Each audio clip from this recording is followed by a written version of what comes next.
Olá! Hoje a gente vai mergulhar fundo para entender os altos e baixos da economia brasileira nos 3 primeiros anos do governo Lula. E para entender onde a gente está agora, precisamos voltar para o ponto de partida, uma das eleições mais disputadas, mais polarizadas da nossa história. A vitória de Lula foi a mais apertada que o Brasil já viu. 50,9% dos votos. Uma diferença mínima, um fio de cabelo, que já mostrava qual seria o maior desafio do novo governo: governar um país rachado ao meio. Com o país nesse pé, a pergunta que não queria calar era: será que o Brasil ia viver de novo aqueles anos de crescimento dos primeiros mandatos do Lula? Ou, pelo contrário, estaria começando um período de grande dificuldade? Essa era a dúvida no ar. Para a gente entender essa história, vamos fazer uma viagem, ano a ano. A gente começa em 2023, o ano das promessas e dos gastos. Depois, a gente passa pelos desafios de 2024. Vê a caça por mais dinheiro em 2025 e, no final, a gente fecha a conta com o balanço desses 3 anos.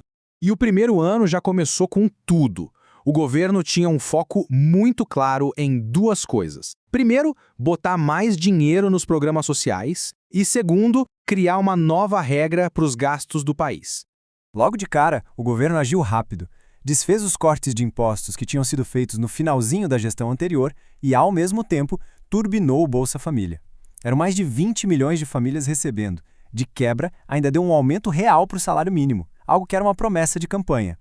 Mas, como é que se paga essa conta toda? A solução encontrada foi mudar a principal regra do jogo fiscal. O teto de gastos, que era super rígido, foi para o espaço. No lugar dele, entrou o arcabouço fiscal, que, trocando em miúdos, deu uma folga para o governo gastar mais, até 2,5% acima da inflação todo ano.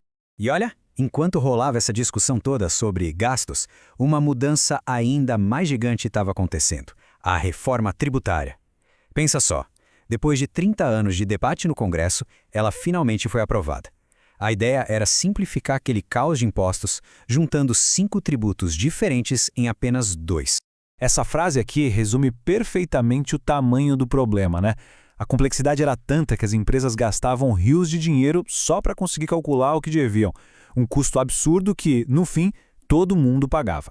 A reforma veio justamente para tentar resolver essa ineficiência. No final do primeiro ano, o placar ficou dividido. Do lado das vitórias, a economia andou bem, o PIB cresceu, o desemprego caiu e a bolsa subiu. Mas, do lado das derrotas, e que derrotas, o governo gastou 230 bilhões de reais a mais do que arrecadou. Aquela promessa de déficit zero ficou bem longe de ser cumprida. Aí a gente entra em 2024, e foi aqui que o cenário começou a ficar mais complicado. Foi o ano em que as consequências das decisões do ano anterior e as novas pressões da economia começaram a aparecer de verdade. Nessa busca por mais arrecadação, o governo criou a famosa e super impopular taxa das blusinhas. A medida gerou uma reação negativa enorme e, segundo a Confederação Nacional da Indústria, fez com que quase 1/3 dos brasileiros simplesmente desistisse de fazer compras internacionais. A política de juros também deu um cavalo de pau. O Banco Central vinha cortando a Selic, mas, de repente, pisou no freio e começou a subir de novo. A decisão foi uma tentativa de segurar a inflação e, principalmente, de conter um dólar que estava disparando sem controle. E quando a gente fala que o dólar disparou, é disso aqui que estamos falando: R$ 6,26. Foi a maior cotação da história. A situação ficou tão séria que o Banco Central teve que fazer a maior intervenção no mercado de câmbio em 25 anos para tentar apagar esse incêndio. Com toda essa pressão, o resultado no fim do ano foi que a inflação furou o teto da meta. Na carta oficial, o próprio Banco Central listou os culpados: a alta no preço dos alimentos, a disparada do dólar e um mercado de trabalho que estava aquecido demais. E chegamos em 2025. Se uma palavra pudesse definir esse ano, seria arrecadação. Foi o ano da busca intensa e bem controversa do governo por mais dinheiro para fechar as contas.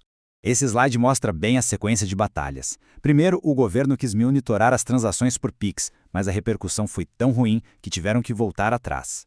Depois tentaram taxar investimentos populares como LCI e LCA, mas o Congresso barrou. No meio disso tudo, a história de que o governo não parava de aumentar impostos só ganhava mais força.